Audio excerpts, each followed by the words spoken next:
Nutrición entonces y alimentación saludable en el escolar y el adolescente.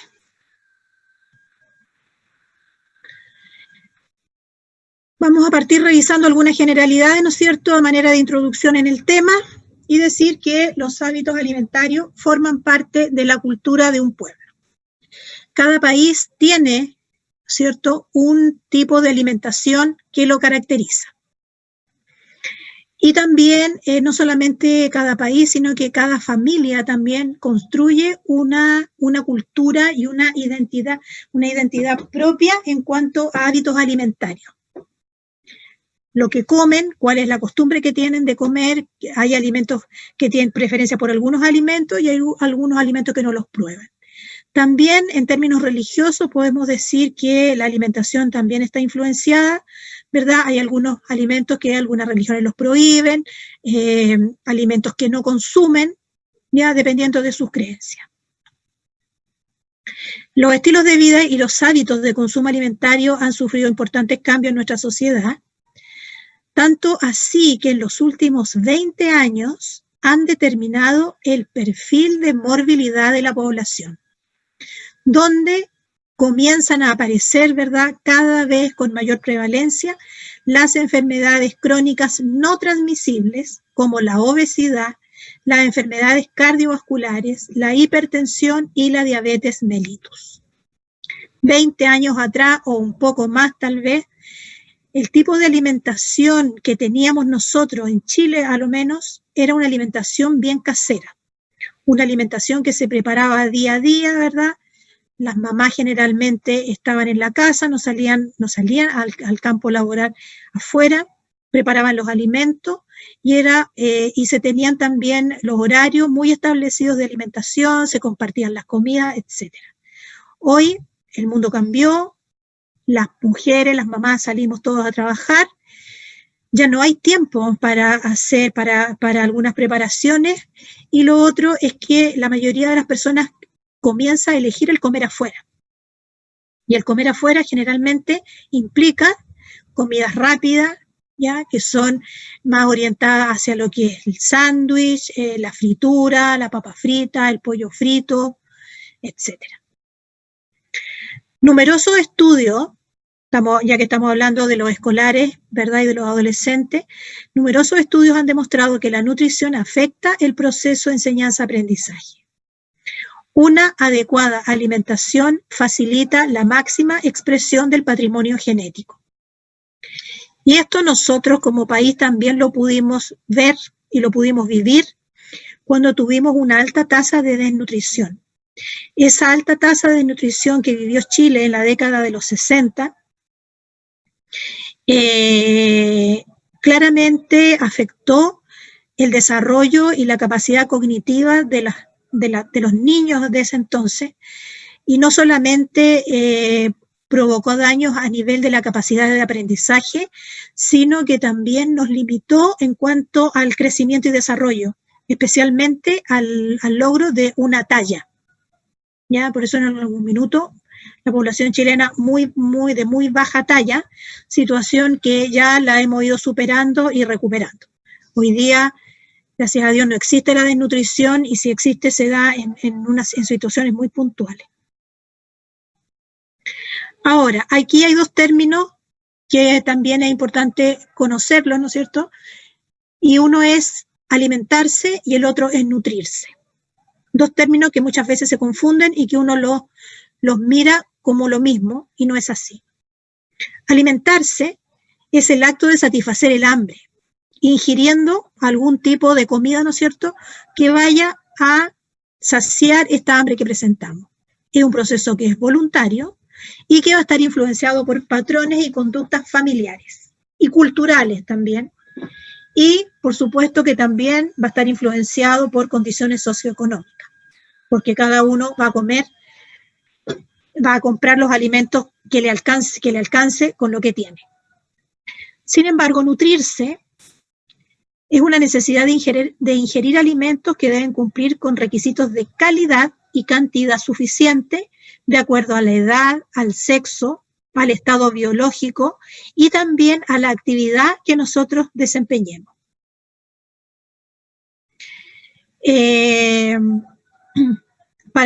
esto nos va a permitir, ¿no es cierto?, un buen nivel de salud, crecer, no enfermarnos, ser capaces de reparar nuestros tejidos y cubrir el gasto de energía. Eso es nutrirse. La alimentación entonces saludable va a consistir en consumir diariamente una cantidad adecuada y variada de alimentos con el fin de obtener estas sustancias nutritivas que necesitamos para funcionar bien. Ya dijimos que la alimentación va a depender de la edad, el sexo, la actividad, etc. Una dieta saludable contiene cantidades suficientes de energía, de proteínas, de grasas y de otros nutrientes que van a prevenir deficiencias o excesos nutricionales. La alimentación, entonces, para que sea una alimentación nutritiva, debe cumplir estas características. Debe ser variada, en cantidad suficiente, equilibrada, higiénica y satisfactoria. Y para que una alimentación cumpla con estas características, ¿verdad? La vemos acá al ladito, una fotografía, debe incorporar aquellos alimentos que constituyen la pirámide alimenticia. Uno debería tomar de cada una de esos escalones de la pirámide un alimento, siendo más restrictivo en los alimentos que están en la cúspide, que generalmente son los azúcares, las grasas, y aumentar, ¿no es cierto?, el consumo de frutas, verduras o hidratos de carbono que son de utilización más rápida. Lo ideal es que los niños coman una variedad y cantidad de alimentos que le permitan crecer saludable y responder a las exigencias que le impone el colegio. Necesitan comer una adecuada proporción de proteína, hidratos de carbono, lípidos, hierro, calcio, vitaminas, ¿ya? Porque cada uno de ellos aporta o tiene una función específica dentro de nuestro organismo, ¿verdad? El tema de la formación de músculos, huesos. Estos elementos se encuentran en los alimentos que nos ofrece la naturaleza, la leche y sus derivados, que es muy importante, las carnes rojas, el pollo, el pescado, verduras, etc. Por último, también será necesario combinar un poco los gustos propios de cada niño con la habilidad de quien prepare los alimentos. Y es importante en la edad, en los niños, especial más que en los escolares, en los preescolares, que es donde estamos formando hábitos, el tema de presentar una alimentación que sea entretenida y agradable para los niños. A veces las mamás pecamos, ¿no es cierto?, y les damos todo molido y echamos todas las cosas a una juguera y lo batimos y se los damos, donde los niños no son capaces de identificar qué es lo que están comiendo, no ponen en movimiento los maxilares, ¿no es cierto?, por lo tanto, tragan la comida. Y eso, si no lo detenemos a tiempo, vamos a seguir con un escolar que también va a ser un selectivo, que no va a querer comer, que no va a querer mascar la carne, por ejemplo, y va a quedársela, molérsela o pasársela por una juguera para que se la pueda comer. Aquí está la pirámide alimenticia, donde se destaca claramente cuáles son los alimentos de consumo diario. A este consumo debemos incorporarle la actividad física diaria y también la ingesta de agua pura. En esta primera parte tenemos los alimentos que mayormente deberíamos consumir, que son alimentos que en el fondo nos van a entregar energía rápida, como son los hidratos de carbono. También con cierta restricción, ¿verdad? Porque si comemos mucho hidrato de carbono, después estos se van acumulando y lo que terminamos también es con el problema de la obesidad. Y arriba en la cúspide, los alimentos protegidos, como son los azúcares y los embutidos, que son ricos en grasas saturadas.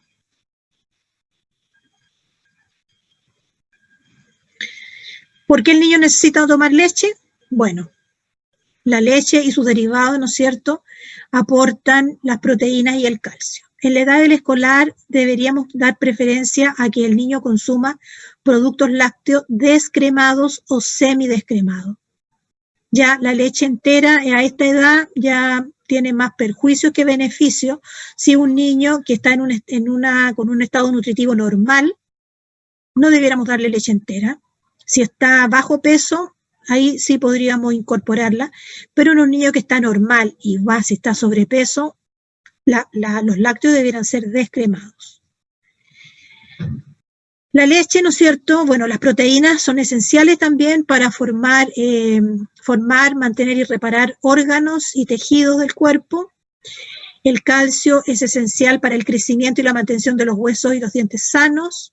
La recomendación de consumir lácteos es de 3 lácteos al día, que uno los puede ir variando. Consumo de leche, yogur, quesillo, ¿verdad? Pero el niño por lo menos, a lo menos, 2 porciones mínimo al día. Desayuno, una once es un producto lácteo. El consumo de productos lácteos es inferior al 40% de lo recomendado prácticamente en todos los grupos etarios en nuestro país.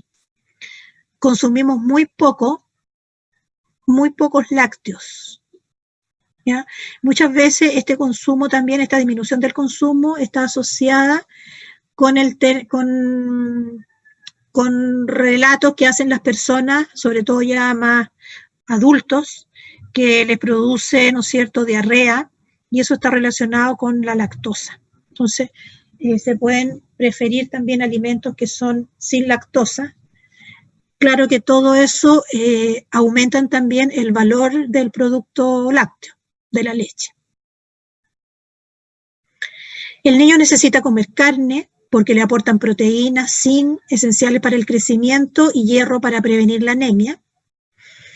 El pescado, que está también acá dentro de las carnes, ¿no es cierto?, como una carne blanca, este sí se recomienda aumentar su consumo porque contiene grasas que ayudan al sistema nervioso y al cerebro, corazón y visión, y el aporte que hacen acá este ácido graso omega 3, que son ácidos grasos buenos que los necesitamos. Por lo tanto, debiéramos ir a consumir más pescado. En una ciudad como nosotros, Arica, pese a que tenemos una tremenda costa, ¿no es cierto?, el pescado tampoco está tan al alcance del bolsillo de todos. Y acá tenemos la cecina, lo que yo les decía, cecinas, embutidos y vísceras, o las carnes rojas, especialmente cordero, contienen grasas saturadas y colesterol. De ahí que hay que consumirlo ocasionalmente y en pequeña cantidad. Todo esto de los chorizos, la longaniza. Las verduras y las frutas contienen vitaminas, antioxidantes, minerales y entregan un importante aporte en fibra. Son necesarios porque contribuyen a prevenir la obesidad, las enfermedades del corazón y el cáncer. Hay estudios ya que demuestran esta realidad, o sea, el bajo, como dice acá abajo, el bajo consumo de verduras y frutas es un factor de riesgo para desarrollar enfermedades cardiovasculares. Chile tiene la campaña de 5 al día, ya, donde dice que la recomendación es el consumo de al menos 2 porciones de verduras y 3 frutas al día, ojalá de distinto color. Entonces, en la medida que nosotros aumentemos el consumo de frutas y verduras, vamos a estar también contribuyendo a eliminar o a disminuir factores de riesgo, ¿no es cierto?, relacionados con enfermedades cardiovasculares o el cáncer también. Y estos hábitos se deben instalar de manera temprana en los niños, el comer frutas.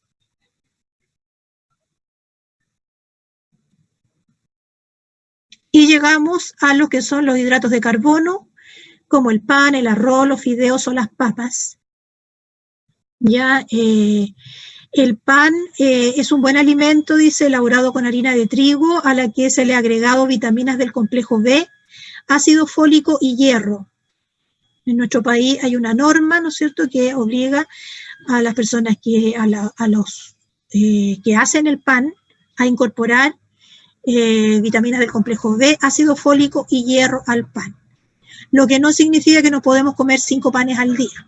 ¿Ya? También tiene que haber ahí un control de la cantidad de pan que yo puedo consumir, dando preferencia a consumir aquel pan que no contiene materia grasa, como es el pan marraqueta. ¿Ya? Preferir la marraqueta sobre la yuya y, por supuesto, sobre las dobladitas u otro tipo de pan que sea rico en ácidos grasos. El arroz, los fideos, la sémola, la maicena, el mote y las papas aportan hidratos de carbono y calorías, y estas son de consumo rápido. Ya eso es bueno, pero cuando estas calorías que aportan los hidratos de carbono no se consumen, ¿ya?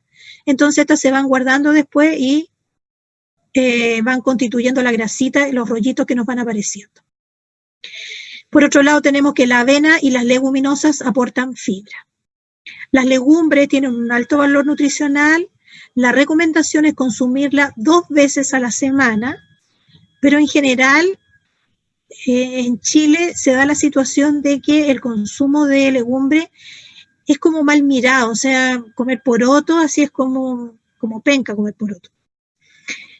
Entonces, esto también es algo que hay que estimular al consumo, y también uno lo logra en la medida que incorpore estos alimentos a temprana edad. Si yo no le he dado nunca a mi hijo como lactante, como preescolar, poroto, y se los presento a los 8 años, no se los va a comer. ¿Ya? Uno puede ir variando en las legumbres, incorporarlas como ensalada, o los guisos, o hacer las cremas de legumbre, sopa, que a los niños les apetece bastante. El consumo de grasas y aceite, aquí hay que irse con cuidado, ¿verdad? ¿Es necesario consumirlos? Claro que sí, pero en pequeñas cantidades. 2 a 4 cucharaditas, dice, de aceite le aportan ácidos grasos esenciales para el crecimiento. Esto lo podemos incorporar a las ensaladas, preferir los aceites vegetales, oliva, canola, soya, maravilla, maíz, crudos. Ya especialmente uno cuando le está enseñando a las mamás a preparar las papillas de los bebés, de los niños, uno les dice que el aceite se debe poner al final. Cuando ya tenemos lista la comida, uno le agrega un chorrito, ¿no es cierto?, de aceite de manera cruda. También, lamentablemente, son aceites que tienen un costo mayor que los aceites, que un aceite común y corriente. Las frituras para ocasiones especiales, ¿ya? Lamentablemente somos buenos consumidores de fritura, papa frita, empanada, ya, pollo frito, mucho ahora se usa mucho este pollo, ¿no es cierto?, que hacen, y eso sí que hay que controlarlo. El azúcar y la sal no debieran estar presentes en nuestras mesas. Uno le enseña también a las mamás a no ponerle azúcar a los biberones, a no ponerle sal a la comida, y los niños se la comen. Pero como somos los adultos los que preparamos, ¿verdad?, y uno encuentra las comidas tan desabridas, sin sal, que se la pone, y el azúcar, que es un elemento que no podemos sacar, yo creo, de la mesa, es como, nos rodea un mundo dulce, entonces es muy difícil. Pero debemos tener cuidado con ello. ¿Ya? Entre estos se encuentran las bebidas, los jugos, mermeladas, galletas, helados, tortas y pasteles, y todo lo que ustedes se puedan imaginar que lleva azúcar.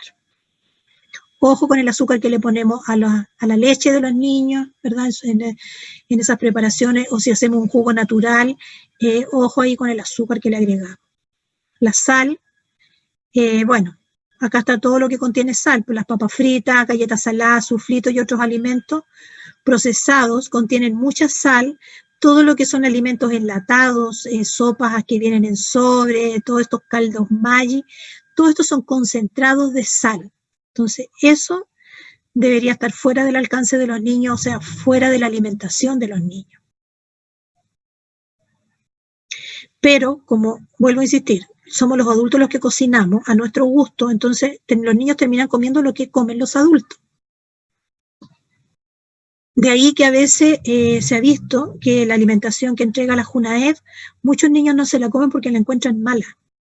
¿Y qué pasa con esa alimentación? Es baja precisamente en sal, es baja en azúcares, ¿ya? Le dan mucha legumbre a los niños en la Junaed. Los postres son fruta, no hay ni tortas, ni pasteles, ni budín, ni flan. No, tienen que comer fruta. Y tampoco se la comen.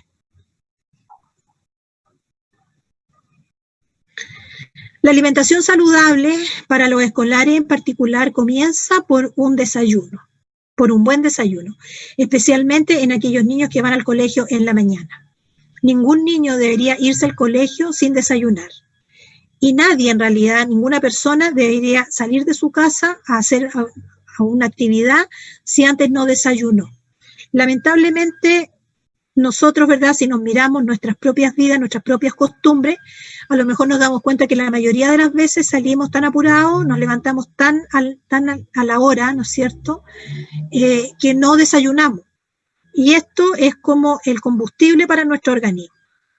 Ya en la primera comida, después de largas horas de ayuno, ¿verdad? Es necesario entonces tomar un buen desayuno. Los niños deberían tomar una leche, un cereal y una fruta sería lo ideal.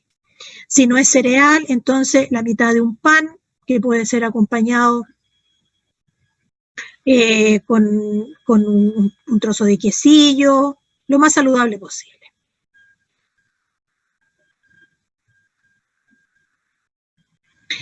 El almuerzo también es una alimentación importante para los escolares porque aquí van a recibir la cantidad y la calidad de nutrientes, ¿no es cierto?, para recuperarse de la jornada escolar, si tuvieron clases en la mañana, y si van en la tarde, ¿no es cierto?, para ir también bien energizados a su colegio.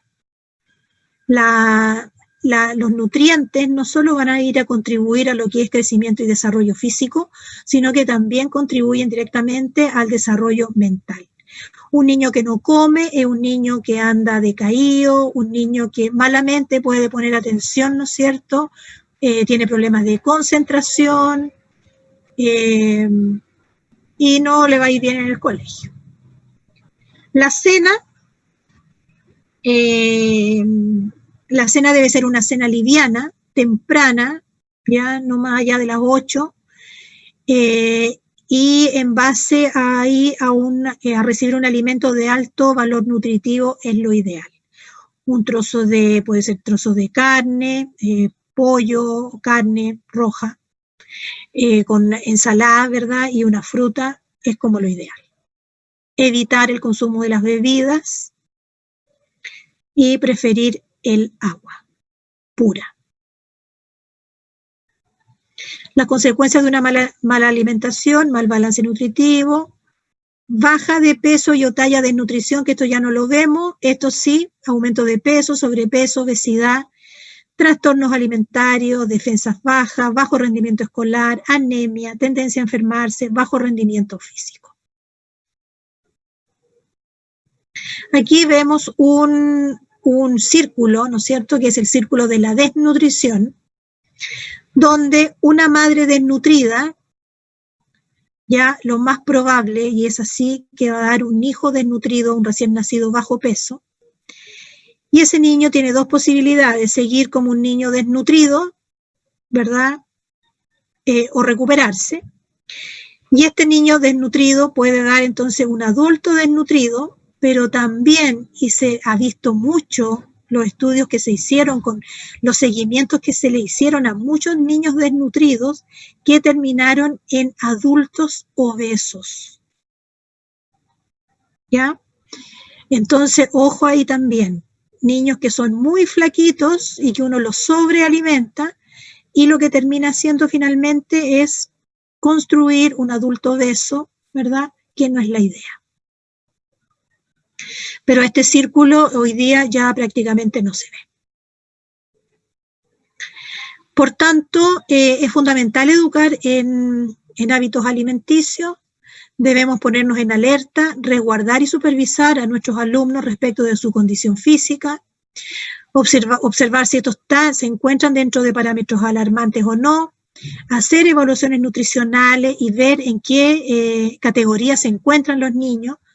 Cuando estos se encuentran en etapa de sobrepeso, ahí hay que ponerse inmediatamente a trabajar para evitar el paso siguiente, ¿no es cierto?, que ya es la obesidad.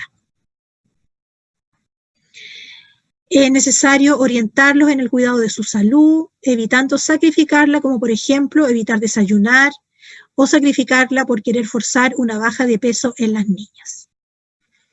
En la segunda unidad, cuando comencemos, vamos a revisar las alteraciones nutricionales y ahí vamos a ver este problema que se ha hecho muy común, lo que es la anorexia y la bulimia, especialmente en las niñas. Ahora, de la mano de una alimentación saludable también está el hacer actividad física, ¿ya?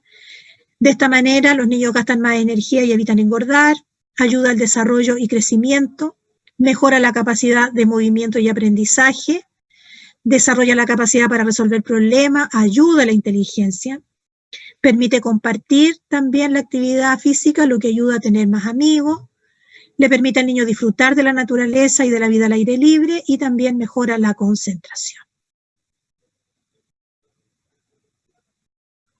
Situación que hoy día con la pandemia se ha visto muy afectada, o sea, esto de que la gente no puede hacer actividad física, especialmente aquellos que viven en departamentos o en espacios muy cerrados, ¿verdad?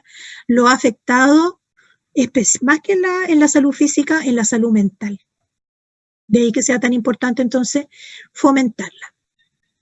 Aquí esta es una cartilla de recomendaciones para escolares y para adolescentes. Vemos que los lácteos en realidad no hay, ambos debieran consumir la misma cantidad de lácteos, 4 porciones al día, mínimo 2, ¿ya? Pescado, pavo, pollo, 2 a 3 veces al día, carnes 1 vez por semana, legumbres 2 veces, huevos 2 a 3 veces por semana, verduras, ya sabemos que son 2 porciones de verdura, 3 de frutas, cereales, pastas o papas. Aquí el adolescente puede comer 2 porciones versus el escolar, que es solo una, porque recuerden que en la etapa de la pubertad tenemos el estirón puberal, ¿no es cierto? Y este crecimiento en talla que implica un mayor gasto. Aceites y grasas siempre para ambos grupos en poca cantidad, lo mismo el azúcar, el agua.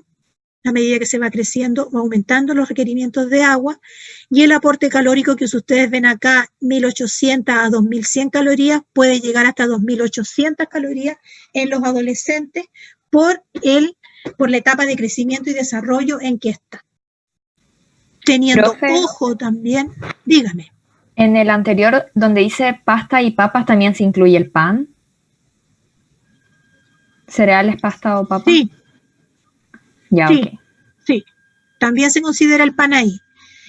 Y acá yo lo que le estaba diciendo es que ojo con las calorías, porque uno puede decir, 2.800 calorías, pero hay que ver el estado nutritivo previo también de ese adolescente o de ese escolar, porque si lo pilló la pubertad gordita o gordito, ¿no es cierto? Aquí hay que hacer un ajuste también para que no se nos dispare este niño.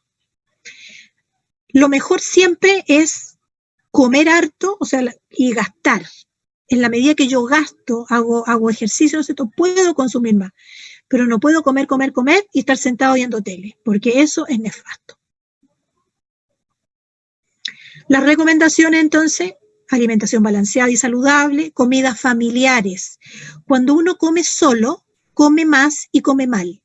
Ya y ni siquiera se da cuenta a veces lo que está comiendo. Entonces es importante compartir las comidas, ¿ya?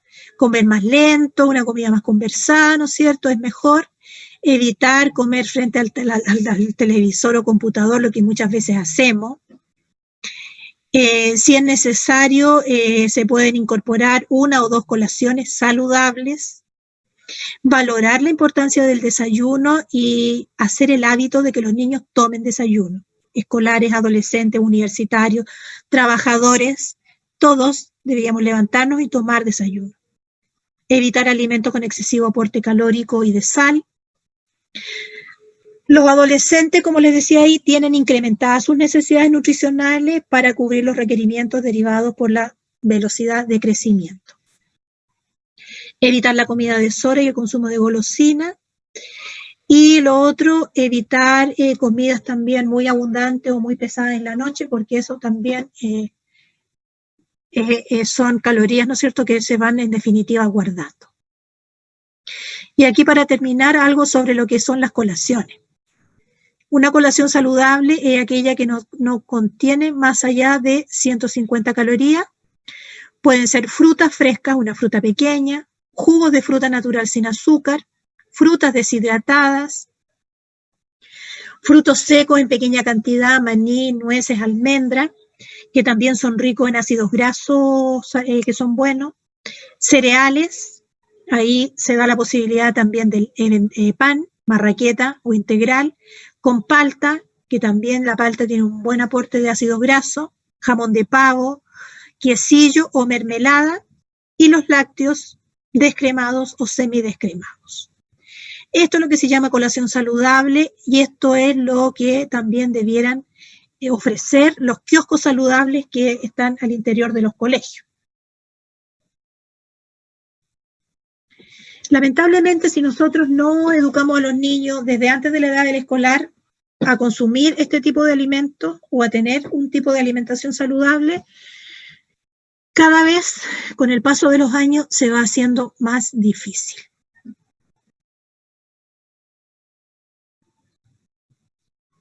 ¿Ya? Eso entonces en cuanto a lo que es alimentación saludable en el escolar y el adolescente. Como ven ustedes, es un tema archiconocido, que está también muy desarrollado en todas partes, o sea, donde uno encuentra mucha bibliografía, si quieren ustedes complementar y revisar el tema. Y vamos a pasar entonces a lo que nos queda de esta unidad 1 para terminarla, que es lo que tiene que ver con el Programa Nacional de Vacunas. Lo que vamos a conocer como el PNI, Programa Nacional de Inmunizaciones. ¿Ya? Este programa está destinado a prevenir morbilidad, discapacidad y mortalidad por enfermedades infecciosas transmisibles inmunoprevenibles. O sea, va a prevenir enfermedades, ¿no es cierto?, o mortalidad de aquellas enfermedades que tienen vacuna, porque si no tienen vacuna no funciona el Programa Nacional de Inmunizaciones. Por eso dice que son enfermedades infecciosas, transmisibles e inmunoprevenibles, ¿ya? Y está compuesto por un conjunto de vacunas destinadas a proteger a la población a lo largo de todo el ciclo vital, las cuales han sido definidas como bien público. Todos los años el MinSal publica su calendario de vacunas. Este calendario de vacunas ha ido sufriendo cambios a lo largo del tiempo en la medida que han ido apareciendo nuevas enfermedades o también en la medida que han aparecido brotes de algunas enfermedades que se creían desaparecidas y que nuevamente han reaparecido. Entonces, está el calendario de vacunas por un lado y por otro lado también se ofrecen algunas vacunas que pueden ser vacunas por campaña cuando hay un brote o vacunas para algunas enfermedades que existen en otros países. Entonces cuando la gente viaja se les recomienda o incluso se les llega hasta a obligar a vacunarse para viajar a otro país para evitar contagio y transmisión de enfermedades. El fin de este programa, entonces el objetivo es contribuir a mantener y mejorar la salud de la población, disminuyendo la morbilidad y mortalidad por enfermedades transmisibles prevenibles por vacunas. El país cuenta desde el año 1978 con un Programa Nacional de Inmunizaciones, el que ha permitido sin lugar a duda la disminución de la morbilidad y de la mortalidad por enfermedades inmunoprevenibles. Entre sus logros más destacados se encuentra la erradicación de la viruela en el año 1950, de la poliomielitis en el año 75 y la eliminación del sarampión en el año 1992. Lamentablemente, en Chile se presentó un brote el año 2019 de sarampión, empezaron a aparecer casos de sarampión, por lo que hubo que llamar, ¿no es cierto?, a la población a ponerse un refuerzo de la vacuna del sarampión. Y quienes debían ir a este refuerzo eran todas las personas entre 20 y 24 años, 11 meses y 29 días. Ya que esta era una población, ¿no es cierto?, que no estuvo expuesta al virus circulante. O sea, cuando ellos nacieron no había virus circulante, que puede ser una forma de adquirir inmunidad, que tuvo una cobertura de vacunación por debajo del 90%, y otra justificación es porque se tiene en Chile una población de gente joven que ha llegado de otros países, donde la cobertura de vacunación es muy baja. Entonces se hizo esta campaña y hoy nuevamente se está vacunando del sarampión a los niños menores de 6 años. Hasta 5 años, 11 meses, 29 días, hoy día se está haciendo nuevamente un refuerzo de la vacuna del sarampión. La recomendación de la OMS y la OPS es que los niños reciban 2 dosis de sarampión, lo que actualmente Chile suscribe, donde reciben la primera vacuna a los 12 meses de vida, o sea, al año de vida, y después tienen una segunda en primeros básicos. Esta es la primera vacuna, ¿ya? Y se conoce como 3 vírica, porque no solamente cubre sarampión, sino que cubre sarampión, rubiola y... ¡Ay! Me olvidé de la otra.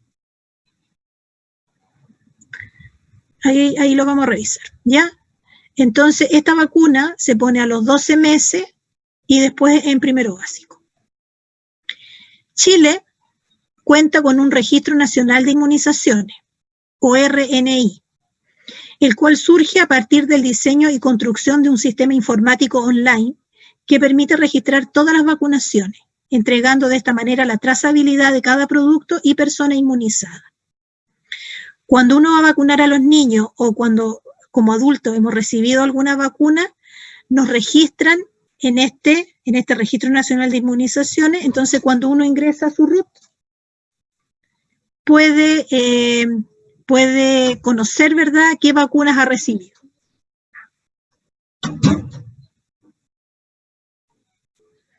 El RNI permite gestionar entonces los distintos niveles, el monitoreo de las coberturas, ver cuánta población se está vacunando, quiénes no se vacunan, los inasistentes, la oportunidad de vacunación, si la población rechazó alguna vacuna. También es importante este registro para la planificación de las campañas de vacunación, focalización de estrategias según datos de cobertura o rechazo, control de vacunas administradas con sistema de stock, planificación de solicitud de vacunas y planificación de compras a nivel central. De ahí la importancia, ¿no es cierto?, de este Registro Nacional de Inmunizaciones, o RNI. ¿Qué es la vacunación? Esta es la administración de productos inmunobiológicos destinados a lograr inmunización.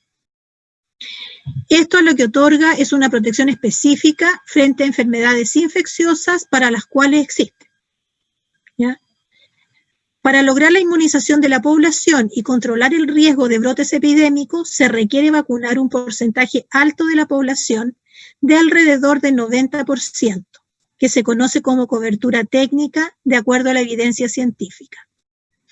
De ahí que cuando se hacen campañas de vacunación, por ejemplo, la campaña de la vacuna de la influenza, si la cobertura es menor a 90%, esa no se alcanzan las metas. O sea, estamos expuestos a que exista un brote de la enfermedad.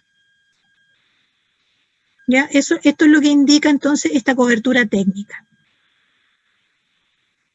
Lo ideal sería llegar al 100%, pero eso es prácticamente imposible. Pero ya que se vacune un 90% de la población es un buen antecedente, es un buen número.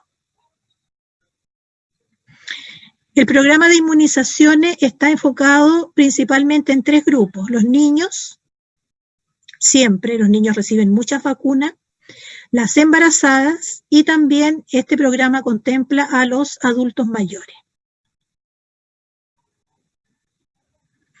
A nivel primario, las vacunas del Programa Nacional de Inmunizaciones, las que están en el calendario de vacunas, son gratuitas y obligatorias para toda la población, ¿ya?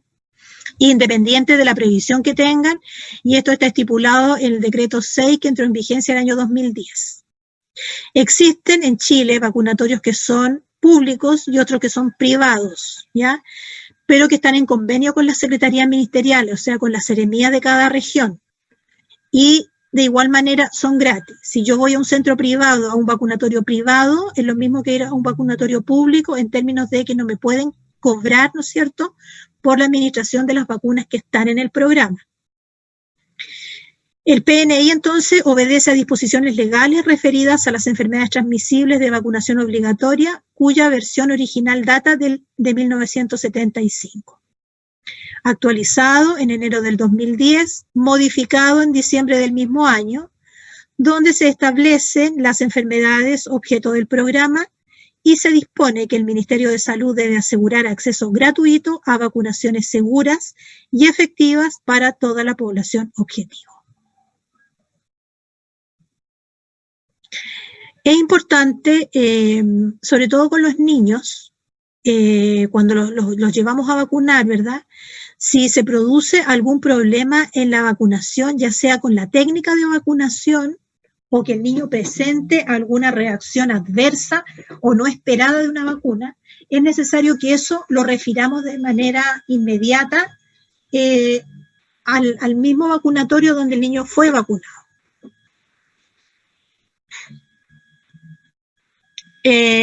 Enfermedades, aquí vamos a ver las enfermedades inmunoprevenibles incluidas dentro del calendario de vacunación. Aquí tenemos la vacuna BCG, que es para la vacuna para evitar la tuberculosis. La vacuna BCG es la que se pone al recién nacido, al día siguiente de nacer, ¿no es cierto?, le ponen esta vacuna. Tenemos la vacuna hexavalente, que contempla hepatitis B, difteria, tétanos, tos convulsiva, enfermedades por hemófilus, influenza y poliomielitis. Tenemos la vacuna conjugada contra enfermedades por neumococo, vacunas contra las enfermedades por meningococo. Tenemos la vacuna 3 vírica, que yo se las mencionaba, sarampión, paperas y rubiola. Se me había olvidado la papera. ¿Ya? Tenemos la vacuna... estas son las vacunas del calendario, de la infancia, de los niños, menores de 6. Y aquí tenemos el calendario de los escolares. Vacuna 3 vírica, reciben los escolares. Sarampión, paperas y rubiola. Reciben la vacuna DTP, difteria, tétanos, tos convulsiva. Y reciben también la vacuna VPH, que es del virus papiloma humano. Y el adulto mayor recibe la vacuna para prevenir enfermedades por neumococo y también la enfermedad de la influenza.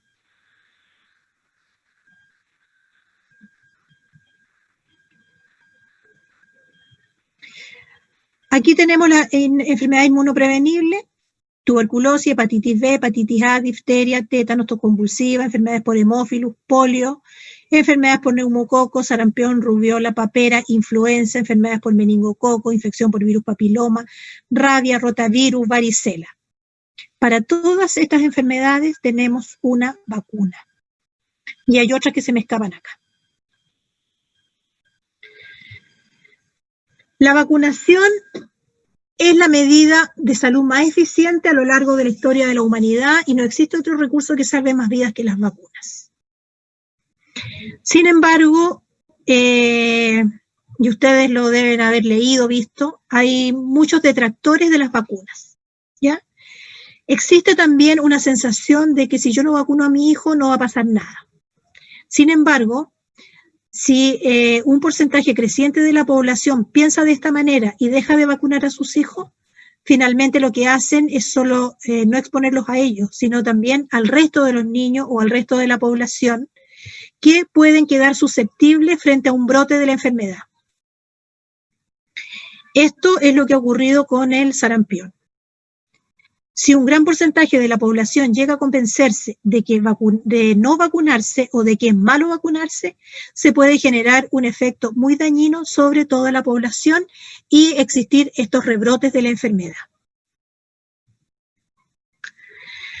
Las vacunas son medicamentos entonces elaborados a partir de agentes infecciosos, tratados e inactivados para eliminar su capacidad de producir enfermedad, manteniendo sí, que es lo que nos interesa, la capacidad de estimular una respuesta protectora del sistema inmunológico. O sea, la capacidad, ¿no es cierto?, de crear anticuerpos. Eso es lo que nosotros tenemos, que son las defensas. Entonces, en el fondo, lo que ingresa a nuestro organismo es un antígeno y este va a provocar la respuesta, ¿no es cierto?, de los anticuerpos. Las vacunas benefician tanto a las personas vacunadas como a las personas no vacunadas y susceptibles que viven en el entorno. Es lo que se conoce y que también hemos escuchado bastante, el efecto de rebaño. ¿Qué dice esto? Que al existir mucha gente vacunada dentro de la población, el virus no podrá provocar infección. A su vez, los que no están vacunados están protegidos por los que sí fueron inmunizados, pues no existe un riesgo de ser contagiados por ellos. Entonces, esto es lo que se conoce como efecto de rebaño. Se crea como una inmunidad que alcanza para todos. Y es lo que en algún minuto se habló, ¿verdad?, del efecto rebaño con el coronavirus, que no fue así. Hoy día, Chile está recibiendo un gran porcentaje de inmigrantes que, dado la pobreza de sus países y a los pocos programas destinados a la salud, no están vacunados. Y esto es lo que está generando riesgo para la población, porque ellos no tienen vacunas. Entonces ellos pueden ser, ¿no es cierto?, personas que pueden ingresar al país, enfermedades, y pueden producirse estos brotes de vacuna. Perdón, estos brotes de enfermedades. La protección específica que entrega la vacuna se logra mediante inmunización pasiva o activa. La inmunización pasiva se obtiene administrando antitoxinas o anticuerpos preformados en otro huésped, que es lo que conocemos como inmunoglobulinas, ¿ya?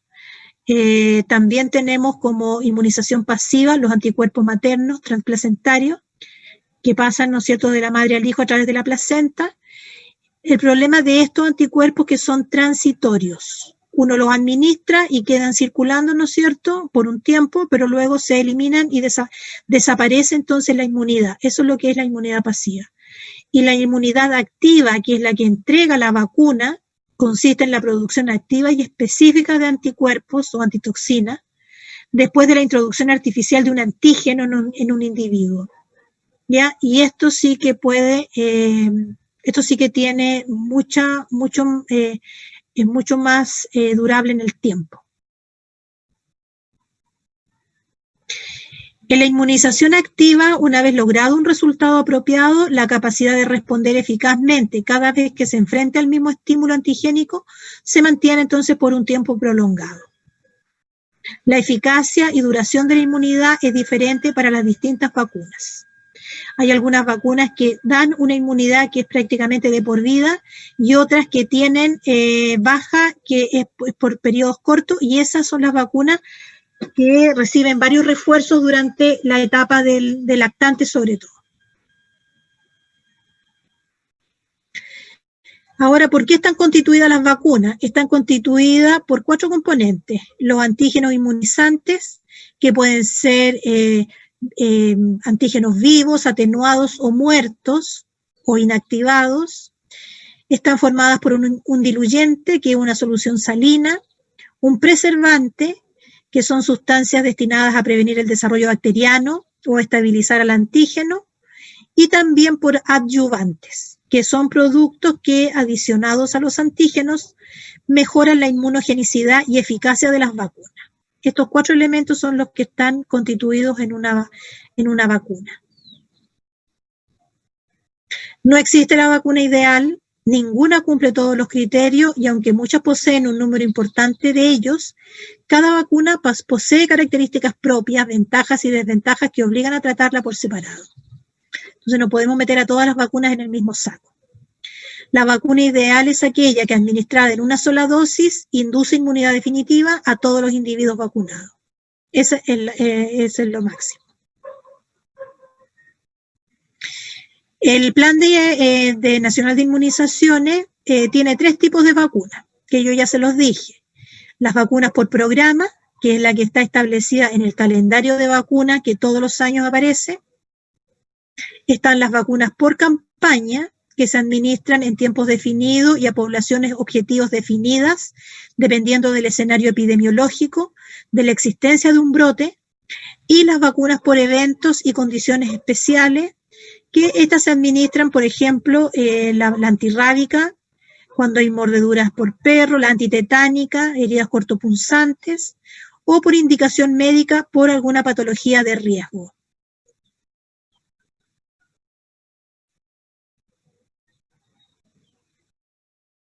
Algunas consideraciones con las vacunas. La administración o el consumo de antibióticos no es contraindicación para vacunarse. Las vacunas no están contraindicadas cuando se presente alguna de las siguientes manifestaciones. Fiebre en el niño menor a 38, porque la mamá a veces no, tiene 38, 37,5, ¿no lo vacuna? No. Sobre 38 no lo puede vacunar, pero hasta 38 pudiéramos considerar para vacunarlo. Infecciones del tracto respiratorio superior. El niño está resfriadito, estornuda, está un poquito mañoso, no es razón para no vacunarlo. O diarreas que son leves.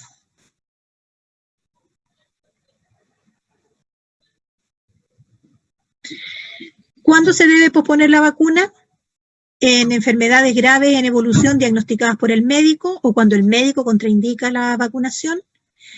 Cuando existe alguna alergia a algún componente de la vacuna, diagnosticada también por el médico. Otra contraindicación que el pediatra pueda indicar. Ya existe, dice, el mito de que no se puede inmunizar con vacuna tresvírica a los niños que tienen alergia al huevo. Ya, pero esta vacuna no está hecha del huevo propiamente tal, sino que son cultivos de fibroblastos de embriones de pollo. Así es que no debieran tener los niños problemas con la alergia del huevo relacionada con la vacuna tresvírica. Actualmente, dice, existen 2 vacunas que tienen como contraindicación haber presentado una reacción alérgica grave al consumir huevo, que son la vacuna contra la influenza y la fiebre amarilla. Este es otro gran tema y que ha abierto un tremendo debate, ¿verdad? Y es donde se afirman todos los que se oponen a la vacuna, que es el tema del mercurio. Para preservar algunas, conocido como timerosal, ¿ya? Para preservar algunas vacunas se usa el timerosal, que es un derivado del mercurio, y por esta razón entonces se ha cuestionado la seguridad de este componente debido a que se relaciona con la toxicidad neurológica. Sin embargo, hay muchos estudios, ¿no es cierto?, realizados en niños que recibieron vacunas que contienen timerosal,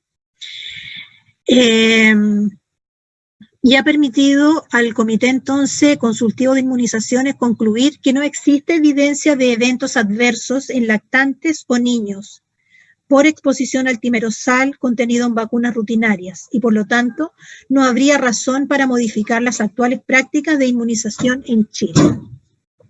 Este es un tema que pese a todo lo que existe en estudios, en investigaciones, hay mucha gente que le sigue teniendo miedo.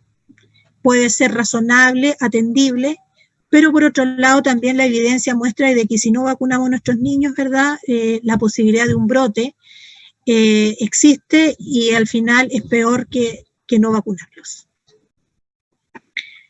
Las metas contempladas en el programa de inmunizaciones, bueno, ya dijimos que la meta principal es disminuir la morbimortalidad de las enfermedades. Y se propone el programa de inmunizaciones coberturas superiores al 95%. ¿Ya? Y de ahí entonces que se hacen las campañas, ¿verdad? Si el niño no se vacuna cuando es lactante, no le entregan la leche a las mamás. Entonces son todas maneras de obligar a la población a vacunarse. Hacen campaña a través de la televisión, cuando es la vacuna de la influenza. Se hacen campañas en los colegios para vacunar a los niños, sobre todo del papiloma humano, que el del virus papiloma, que también es una vacuna que ha sido bien controversial, ¿ya? Para los escolares. Este es el calendario de vacunas 2020 y de aquí ustedes van a tener una tarea que no va a ser para el próximo lunes, sino que les voy a dar un poco más de tiempo porque tenemos la prueba, ¿verdad? Pero van a tener que trabajar sobre este calendario de vacunas. Este es el calendario de vacunación 2020, que lo encuentran en cualquier página. En el internet pone calendario de vacunación 2020 y ya van a aparecer 20 y ya. Está actualizado, están las vacunas, la vacunación del lactante, la vacunación del escolar y la vacunación del adulto. ¿Ya? Y esta es la que ustedes deben manejar, saber, conocer, que es la vacunación del escolar. Los escolares de primero básico, 6 años, 7 años algunos, reciben estas dos vacunas, la 3 vírica y la DTP. La 3 vírica los va a proteger de sarampión, rubiola y paperas. Y la DTP, difteria, tétano, tos convulsiva. En cuarto básico, las niñas ya reciben la VPH, que son para evitar las infecciones por virus papiloma humano. Y en quinto básico tienen una segunda dosis, el refuerzo del mismo virus papiloma. Reciben estas dos vacunas y en octavo básico vuelven a recibir difteria, tétano y tos convulsiva. ¿Ya? Esta vacuna del VPH, yo les decía que también ha sido bien controversial. Hay muchas familias, papás, mamás, que envían a los... Estas se ponen en los colegios. Envían al colegio justificaciones, se consiguen certificados médicos para no vacunar a sus hijas. ¿Ya? Y eso no debiera ser, porque esta vacuna, el objetivo es, ¿no es cierto?, proteger contra el cáncer cervicuterino, verrugas genitales y otras enfermedades asociadas al virus papiloma.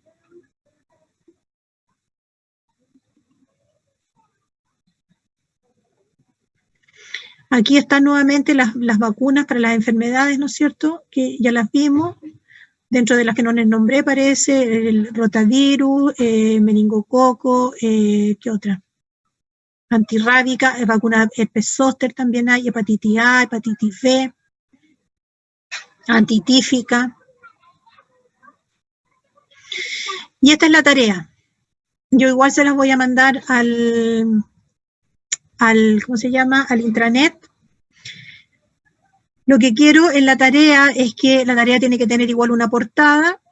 Después de la portada, quiero que venga el calendario de vacunas 2020 y después quiero describir las patologías que se previenen con las vacunas del Programa Nacional, del calendario de vacunas. Extra PNI no, esta no la vamos a poner, ¿ya? Entonces quiero que solamente desarrollen las enfermedades que protege el calendario de vacunas. ¿Dónde vimos el calendario de vacunas? Acá. ¿Ya? ¿De qué protege la BCG, la hepatitis B, la hexavalente, todas estas enfermedades, ¿no es cierto? Una leve descripción de cada una de estas enfermedades. Y la técnica de vacunación. Es vía oral, vía intradérmica, vía subcutánea o vía intramuscular. Para que no me estén repitiendo en todas las patologías, ¿no es cierto?, haciéndome una descripción, porque es descripción de la técnica. Entonces, en una hoja pueden describir todas las técnicas, la vía oral, vía intradérmica, vía subcutánea, vía intramuscular, y después cuando revisan, por ejemplo, BCG protege de la tuberculosis, describen la tuberculosis y después ponen vía de administración intradérmica. Entonces yo ya adelante ya está la explicación de la intradérmica. ¿Me entienden?